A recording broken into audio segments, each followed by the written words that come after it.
जय Hind students. Class 10th trigonometric identities त्रिकोणमितीय सर्व समीकरण।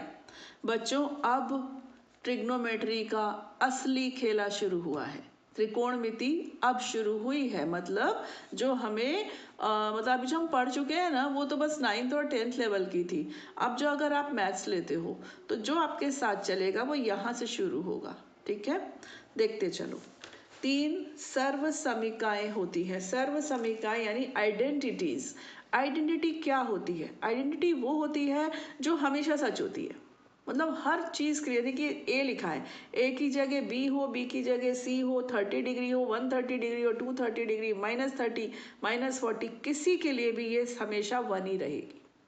ऐसी कोई चीज़ होती है ना, इक्वेशन होती है जो, उसको हम आइडेंटिटी कहते हैं। जो डोमेन इसका काफ़ी बड़ा होता है ना, इसको हम कोई भी वैल्यूज़ देंगे तो ये हमको 1 ही देगा। ये ठीक।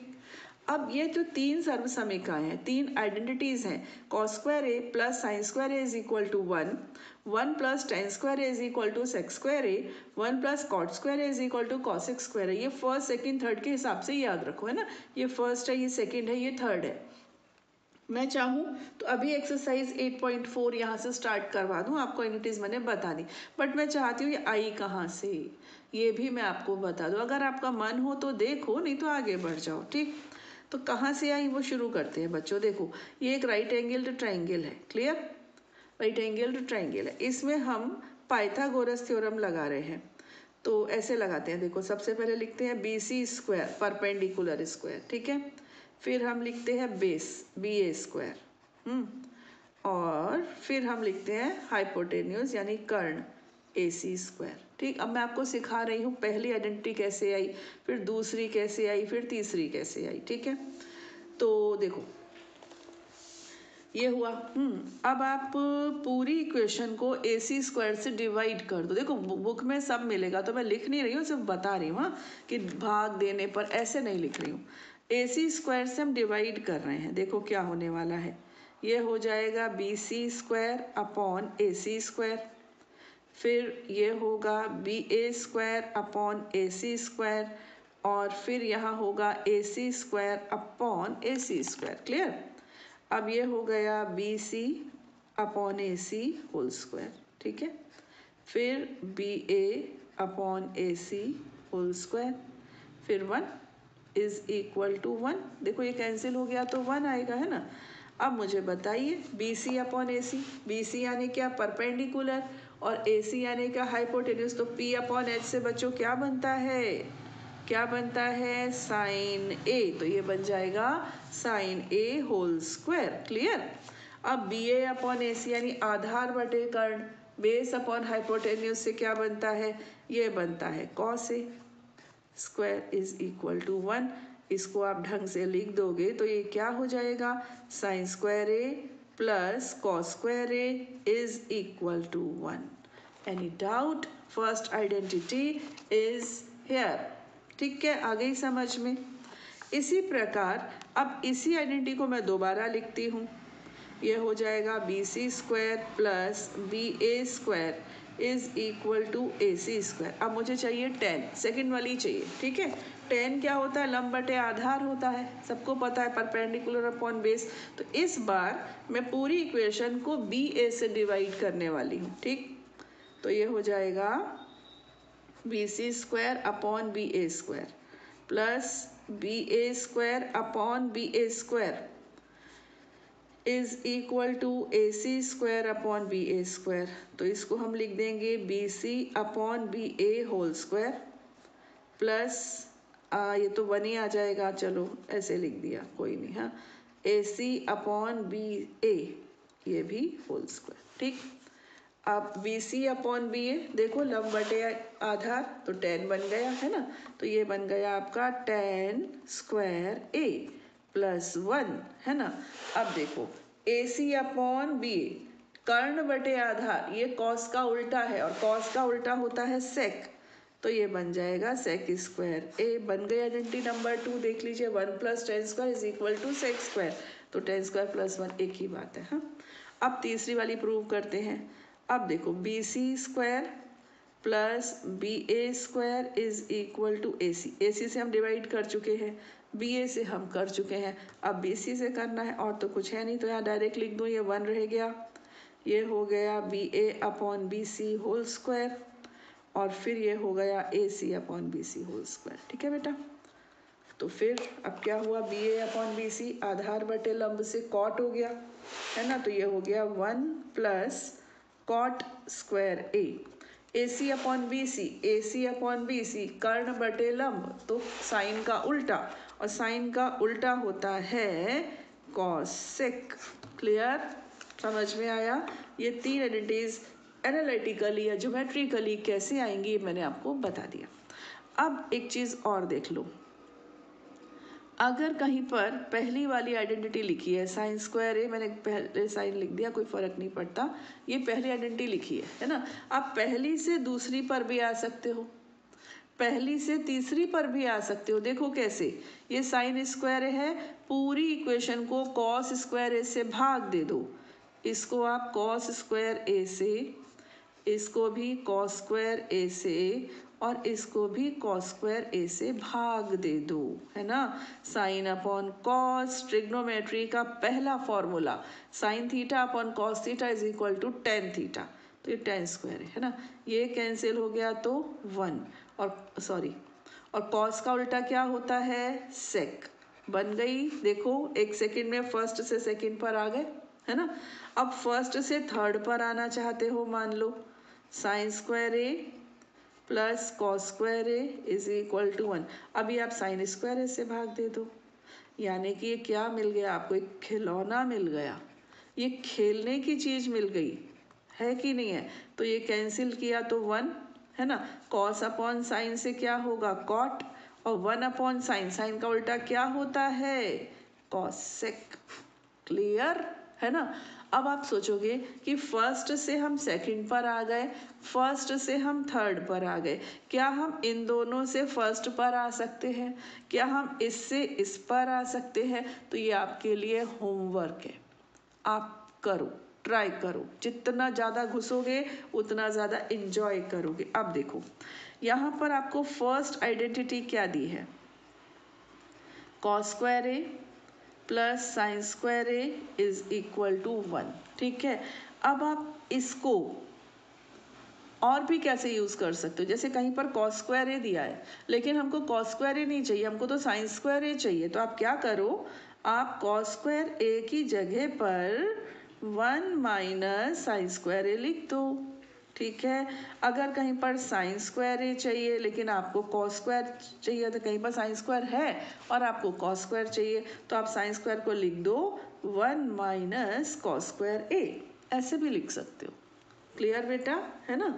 ऐसी और भी कई तरह से सेकंड वाली को भी यूज़ कर सकते हो, जैसे कि मैं आपको एक बस लास्ट एग्जांपल दे रही हूँ, फिर मैं एक्सरसाइज स्टार्ट कर दूँगी। जैसे ये है ना, अब मैं इसको लिख सकती हूँ सेक स्क्वायर ए माइनस टेन स्क्वायर ए, कहीं पे दिया है तो हम इसको 1 लिख सकते हैं, लिख सकते हैं कि नहीं लिख सकते, या फिर हमको सेक स्क्वायर ए माइनस 1 दिया है तो इसको हम टेन स्क्वायर ए लिख सकते हैं, यानी हम कैसे भी इसको यूज़ कर सकते हैं। ठीक है, ऐसे ही थर्ड आइडेंटिटी के लिए भी हम ऐसे ऑपरेशंस लगा सकते हैं। क्लियर। अब बस मैं एक्सरसाइज 8.4 का एक ही क्वेश्चन ले रही हूँ, आपको काफ़ी कुछ इससे समझ में आएगा। त्रिकोणमितीय अनुपातों साइन ए, सेक ए तथा टेन ए को कॉट ए के पदों में व्यक्त कीजिए। Express the trigonometric ratios sine A, sec A and tan A in terms of cot A. Clear. अब देखो जैसे कि साइन ए है, वो बोल रहे हैं कि इसको कॉट ए के रूप में लिखो। अब देखिए साइन ए को डायरेक्ट कॉट ए में तो आप बदल नहीं सकते हो, है ना, डायरेक्ट तो कोई रिलेशन ही नहीं है, लेकिन हाँ आइडेंटिटी नंबर 3 क्या कहती है उसको देखते हैं ज़रा, उसमें है कॉट, है ना, है कि नहीं कॉट, और सामने कौन है कॉसेक, तो क्या कॉसेक को हम साइन में नहीं बदल सकते, देखो ना ये कॉसेक है ना, तो कॉसेक से तो साइन आ सकता है ना, और साइन और कॉट में रिलेशन बैठाना है, तो साइन और कॉट में डायरेक्ट नहीं है, लेकिन आइडेंटिटी नंबर 3 में कॉट भी है और कॉसेक भी है, तो हम कॉसेक को साइन में बदल देंगे तो हमको कॉट मिल जाएगा, ऐसे है ना। तो हम लिखेंगे फ्रॉम आइडेंटिटी नंबर 3, तृतीय सर्वसमिका से, तृतीय सर्वसमिका से। ठीक है, ये लिख दी मैंने यहाँ पर 1 plus cot square A is equal to cosec square a. अब देखो 1 प्लस दो तरह से हो सकता है, सीधे सीधे रेसिप्रोकल भी ले सकते थे। चलो अब मैंने ऐसे कर दिया, कॉसेक स्क्वायर ए को हम क्या लिख सकते हैं, 1 upon sine square A. Clear. अब इसको आप अपॉन 1 समझो और दोनों पक्षों का व्युत्क्रम ले लो, रेसिप्रोकल व्युत्क्रम। तो ये जैसे a अपॉन बी होता है तो इसका व्युत्क्रम क्या हो जाता है बेटा, b अपॉन ए, उल्टा हो जाता है। तो ये 1 ऊपर पहुंच जाएगा और 1 प्लस कॉट स्क्वायर ए नीचे आ जाएगा, है ना। और ये ऊपर पहुंच जाएगा, साइन स्क्वायर ए अपॉन 1 लिखने की ज़रूरत ही नहीं है ना। अब दोनों पक्षों का बच्चों आप ले लो वर्गमूल। क्लियर, दोनों पक्षों का आप वर्गमूल ले लो। तो ये हो जाएगा under root 1 upon 1 plus cot square A is equal to under root sine square A. Clear. अब साइन स्क्वायर ए का वर्गमूल होता है साइन ए, और यहाँ 1 का तो वर्गमूल 1 ही रहेगा। इसको आप रूट के अंदर रख दो क्योंकि इसका पॉसिबल नहीं है। तो फर्स्ट प्रोग्राम हमारा संपन्न हो गया। उन्होंने कहा था साइन ए को कॉट के पदों में व्यक्त कीजिए, तो हमने कर दिया। ये साइन है, ये कॉट है। क्लियर। अब आ जाइए दूसरा उन्होंने कहा है सेक ए। अब सेक को कैसे लाएं, सेक के लिए हमको आइडेंटिटी नंबर 2 चाहिए रहेगी। 2 में क्या है, 1 plus tan square A is equal to sec square a, है कि नहीं। अब टेन को हम 1 अपॉन कॉट लिख सकते क्योंकि हमको अब की बार क्या करना है, सेक ए का रिलेशन कॉट ए के साथ बैठाना है। पहले साइन का बैठाना था, अब कॉट। तो टेन को हम कॉट में बदल देंगे ना, 1 अपॉन कॉट लिख देंगे, हो जाएगा। और सेक तो सेक है। चलिए यहाँ लिखते हैं फ्रॉम आइडेंटिटी नंबर 2। ठीक है, द्वितीय, या ऐसे वाला 2 लिख दो। ठीक है, द्वितीय सर्व समीका से क्या होगा, 1 plus tan square A is equal to sec square a, है ना। अब जो टेन स्क्वायर है इसको आप लिख दो कॉट, 10 को लिख दो कॉट, तो ये हो जाएगा सेक स्क्वायर ए। एलसीएम ले लो बेबा, ये हो गया आपका, एलसीएम ले लो, कॉट स्क्वायर ए, ये हो जाएगा cot square A plus 1 is equal to sec square ए।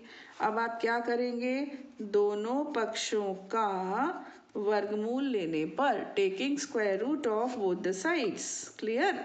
तो क्या होगा, यहाँ पर हम ऐसे स्क्वायर रूट लगा देंगे, cot square A plus 1 upon cot square A is equal to under root sec square a. ठीक है, तो अब सेक स्क्वायर ए बन जाएगा सेक ए, है ना। और यहाँ क्या हो जाएगा, अंडर रूट कॉट स्क्वायर ए प्लस 1, और अपॉन में जो कॉट स्क्वायर ए के ऊपर रूट है ना, तो वो रूट से बाहर आके कॉट ए बन जाएगा। तो ये हमारा दूसरा प्रोग्राम भी संपन्न हुआ, हम सेक को कॉट के पदों में ले आए। क्लियर। अब आखिरी तो बहुत ही इजी है, बोल रहे हैं टेन ए को बदलो कॉट में। अरे बाबा ये तो बहुत ही इजी है, बहुत ही इजी है। थर्ड वाला तो टेन ए को हम क्या लिख देंगे, 1 अपॉन कॉट ए। तो टेन भी कॉट के पदों में आ गया, सेक भी कॉट के पदों में आ गया, और साइन भी कॉट के पदों में आ गया। ठीक है। अब क्वेश्चन नंबर 2 आप खुद करना जब तक मेरा नया वीडियो आता है। ठीक है ना। खुश रहिए बच्चों, पढ़ते रहिए और बढ़ते रहिए। जय हिंद।